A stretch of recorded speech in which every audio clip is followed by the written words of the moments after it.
Off the Hook, airing on offthehooksports.com, your home for real news, real opinions, and what really matters about Tennessee athletics. The Off the Hook podcast at offthehooksports.com or Facebook, YouTube, Twitter, or wherever you go for your favorite podcasts. Apple Podcasts, Spotify, Stitcher, Google Play, TuneIn, iHeart. Like, share, follow, subscribe. Off the Hook with Dave Hooker starts now.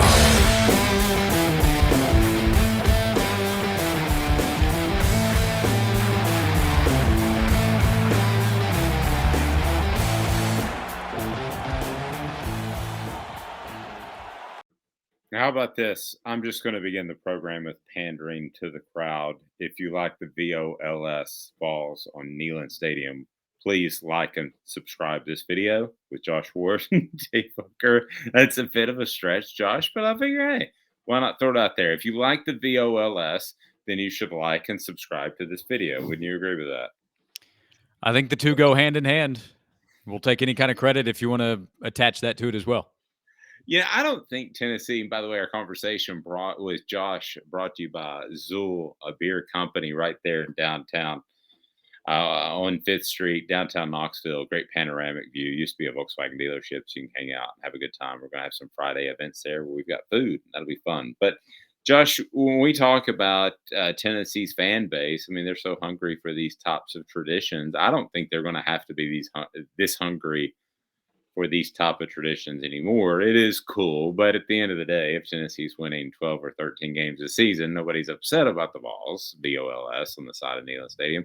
But I did think it was cool to bring it back. It brought back some memories of me selling $2 programs to make 20 cents and get a free ticket. And I think my record was 10, Josh, so that I could buy a Coke, but I got a free ticket to the game, so it didn't matter. Dave, you're old, by the way. But yes, I think a lot of fans are thinking about or remembering what you're talking about. And by the way, I can go back a ways myself now.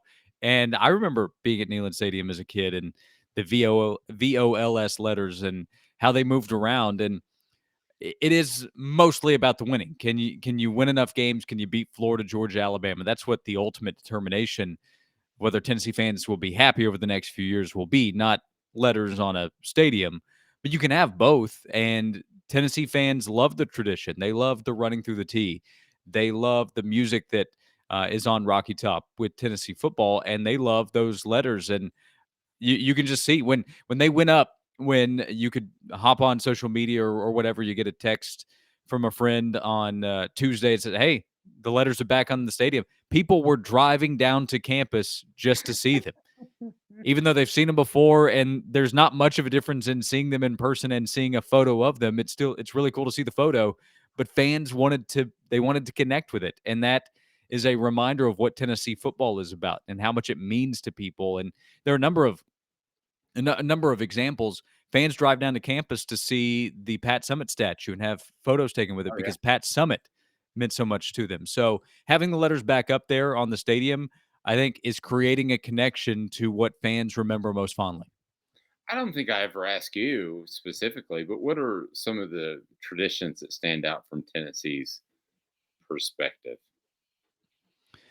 Well, I mentioned running through the tee. That is definitely going to be very high on the list. I would say the Vol Walk before the game, because that is a chance. Like if you think about your earliest memories, a lot of the time, if you've had a chance to go to Neyland Stadium to a game as a kid, you're going to think about the chance to maybe go see the Vol Walk and the band coming through campus and then the players and the coaches walking through. So I think the running through the tee, so that's the intro to the game, and the Vol Walk, which is the kind of intro to the entire event, that is going to be high on the list. And then also the Pride of the Southland marching band during games.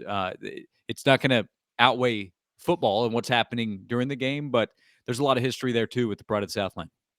No, and the other one that I always thought stood out that was significant were the checkerboards, just because they're not just in and of themselves, they're not the coolest looking things in the world. However, they have gotten to the point where they are traditional laden, and they may look a little bit old school, but Josh, but still, when you see checkerboard, you're talking about Tennessee football. So that's a pretty strong one as well. Yeah, and I would add just overall branding. So the Power T is the number one brand marker for Tennessee, but Remember when Lady Vols went away and how controversial that was when it came back? So the Lady Vols logo is a big deal, and then some of the more traditional or the old school logos like the interlocking UT or the Rifleman, and now you're seeing some cool designs that is newer with smoking. You can find those pretty easily, but I think the branding of the University of Tennessee in different ways means a lot to a lot of Tennessee fans. Yeah, we may need to see like a hooker shirt, but we'll see if anything like that comes down to the pike. Conference realignment. I've been pitching, by the way, in Josh We Trust shirts. Now that's Yeah. obviously for Josh Heupel, but I think it would speak for itself. Well, there may be something we can do with that in all seriousness, but let's start with conference realignment. So I would have never guessed this team, but talking to people over the weekend, North Carolina is the coveted team that's in the catbird seat that can sit back and say, hey, maybe I want to go to the Big Ten. Maybe I want to go to the SEC. I didn't think that would be the case, but there North Carolina is. And I'm told they, other than Notre Dame, are in as good a shape as anyone. North Carolina is valuable to be able to go into that state. It's a big state. You have Charlotte, which is something that I think that's an area that either the SEC or the Big Ten would covet. The ACC is happy to have it, obviously. And then academically, there is a draw there. Sports wise, they can do well in football, but I don't think that's number one on the priority list. Basketball is certainly attractive. You can come back to branding there, and it is that the colors, the North Carolina logo, it is a recognizable brand. So to be in that state, it's a huge state, and to be able to get into Charlotte and to have another school that people respect, I can see absolutely why it's attractive. How much is North Carolina and Duke tied together? I guess you can find different opinions out there, but I don't find it surprising at all that North Carolina is a school that people that the conferences would be interested in. You think more recently about Clemson's football success, so that comes up more quickly. But outside of just how many games they've won, which is not guaranteed in the future, I think you can more quickly find reasons to be interested in North Carolina. Josh's appearance brought to you by Zool Beer Company. Zool Beer Company downstairs, downtown is easy to find. They've got the panoramic view of the old Volkswagen shop. It's really cool. They recently won the gold for best hazy IPA in the world at the World Beer Cup. They've got ice cream beer. That's pretty strong. And it's lactose free. I don't know how you can do that, but it's awesome. And their merch is really, really strong. So check it out. New and awesome pop culture stuff always there at Zool Beer Company. My argument was bring in Duke too. Okay, so and I know I'm in the minority here, Josh, but just think if you brought in, and you're a college basketball, maybe you will like this. Um, if you brought in North Carolina Duke, suddenly that matchup in January is an SEC matchup. Suddenly that second matchup, assuming they play each other twice a year during the regular season, is two matchups. Suddenly they may play in the ACC/SEC tournament. That's three matchups. So you've got three marquee events, most likely, every single year. Not football, I grant you that, but you've got three marquee events. And the thing about the Duke North Carolina game, you know better than I do, it usually lives up to the hype. If you could just tag SEC on that and you have to turn your back a little bit on football, I'm doing that.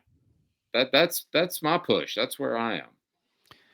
Yeah, in terms of football results, I don't even know how big of a priority that is. You want good football to come in. North Carolina can be good enough, I would say, on that end. But I think it's more about having that area, having those type schools, and having the branding, which I mentioned. And if North Carolina's a brand and Duke's a brand, well, North Carolina and Duke together is big branding for your conference. Also, think about if you lose North Carolina and Duke to the Big Ten, assuming they leave, obviously they're in the ACC right now, then that basketball tug of war, that's really starts to lean heavily toward the Big Ten because I know the SEC's made really good strides, but they need to do a lot more to say we're the best. Having a good regular season and having coaches that are respected is nice, but that doesn't mean that all of a sudden you're the best conference. You lose Duke and North Carolina if you're trying to get them to the Big Ten, which is already so respected in basketball, then I would say good luck. So I think both together are very attractive. We'll see if that's how it plays out, but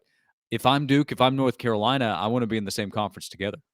I was told, again told, if it was a strong report, I would tell you it was reporting, but I was told that the Big Ten was not as enamored with Duke, which I think opens the door for the SEC. So I'm going to make myself Commissioner Hooker, which I guess would make me like a pimp or something. I don't know. But Josh, I'm going to make myself Commissioner Hooker of the SEC.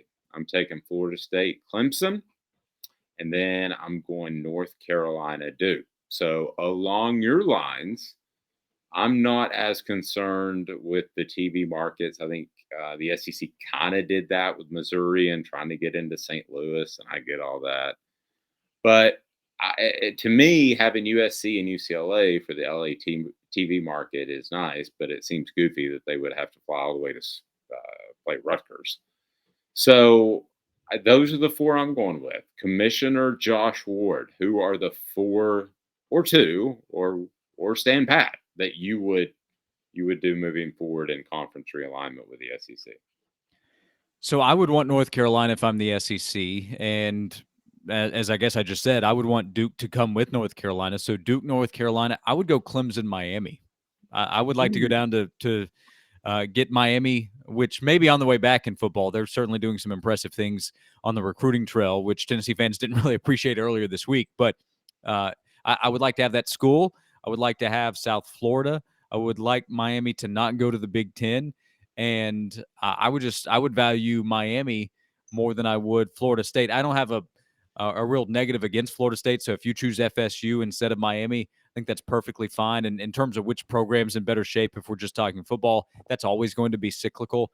But I would go with the U. I would go after Miami to go with Clemson and the two schools from North Carolina. I would give you Miami as of what is it, July the 7th? I don't remember watch. July the 7th. Right now with Mario Cristobal there. But you're talking about an athletic department that's still way behind what they should be to be a major program. They have to drive 45 to 50 minutes to go to a home game, which is bizarre. And then I'm told that Alabama loves Mario Cristobal if something were to change in the next year. They should. Yeah, I mean, I think. Go ahead. I'm sorry. Yeah, I would agree. I think he's a top-notch coach. I thought Auburn should have done everything it could to try to get him away from Oregon, which maybe just wasn't going to happen. But Mario Cristobal, I think, has a chance to put Miami back. When I know we've had that conversation before: is Miami back? Is Tennessee back? Is Texas back? But I think Miami is back to being a player for elite talent. I like Miami right now, but it wouldn't surprise me if something happened with Cristobal and he went to Alabama or got another job if they regressed a little bit. That would be my concern. I think Florida State's slightly better foundationally, but right now, as of today, you changed my mind. I would take Miami. Neither one of us mentioned Notre Dame. Are we just assuming they're off the table because of their snobbery and because it's just a natural tie to the Big Ten? I am. Oh, sure. I gave you my four schools after I swung and missed on Notre Dame because I'm just not going to expect to see Notre Dame make the move finally to a conference and that conference be the SEC. If I'm wrong and Notre Dame says, you know what, we're coming to the Southeastern Conference, Greg Sankey sways them however that needs to be done, well, then sure, Notre Dame's number one on the list. Yeah, I don't think anybody's turning them down, but they just keep turning people down. And Right. somebody else told me that was really in the know that Notre Dame had better be a little bit careful here. Now they have an awful lot of panache, but if you keep playing this kind of snob role, which they've done for the better part of 120 years, and you keep doing that, and you find yourself on the outside of two let's say two huge conferences in the Big Ten, who's going after more teams out of the Pac-12, and in the SEC, who you know is going to have a response. I'm not saying Notre Dame could be on the outside looking in, but it's possible, and we've never thought that before. I suppose it's Notre Dame, Yeah, it and doesn't sound right. yeah, so and it's always going to have some bargaining chip. I don't see NBC going away, or if it did, somebody's going to happily say, okay, we'll take Notre Dame football and put it on our airwaves.